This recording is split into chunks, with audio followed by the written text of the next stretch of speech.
আমি করব পনির পোস্ত, আলু দিয়ে পনির দিয়ে পোস্ত। তেলের মধ্যে একটু ঘি নিয়ে পনিরটাকে ভেজে নেব। লবণ আর সামান্য পরিমাণ একটু হলুদ দেবো যাতে হালকা কালারটা আসবে। একদম সামান্য পরিমাণ হলুদ।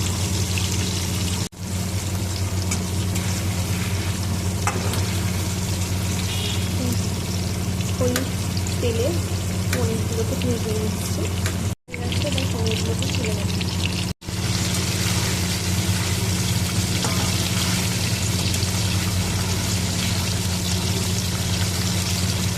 সব পনিরগুলোকে আমি ফ্রাই করে নিয়েছি, ব্রাউন ফ্রাই।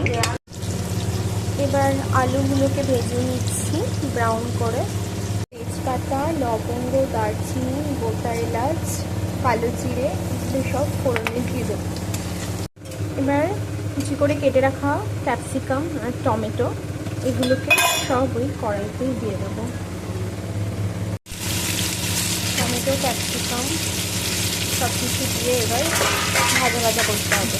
একটা পেস্ট নিয়ে নিয়েছি, এর ভেতরে আছে কাঁচা লঙ্কা বাটা, কাজু বাটা, পোস্ত আছে, আর আছে হচ্ছে সাদা তিল।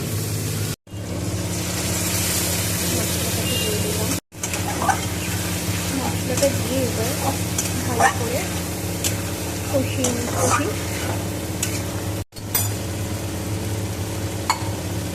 একটু সামান্য পরিমাণ জল দিয়ে দিতে হবে। এখানে জল দিয়ে দিয়েছি পরিমাণ মতো। ঝোলটা যখন একটু টকবক করে ফুটবে তখন এই পনিরগুলোকে দিয়ে দেবো। ঝোলটা ফুটে উপরে একটু ভাজা মশলাও ছড়িয়ে দিয়েছি, স্মেলটা ভালো আসবে। আপনারা চাইলে দিতে পারেন, না চাইলে নাও দিতে পারেন। এবার পনিরগুলো ঢেলে দিচ্ছি।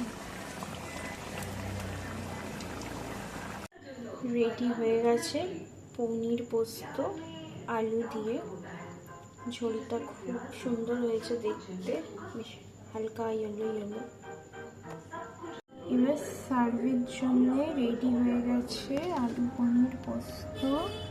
দেখুন কালারটা কি দারুণ, কালারটা কি অসাধারণ এসেছে। এবার গরম গরম রুটি দিয়ে পুরো আলু পনির পোস্ত রাতের বেলা জমে যাবে খাবার। আপনারাও বানিয়ে ফেলুন।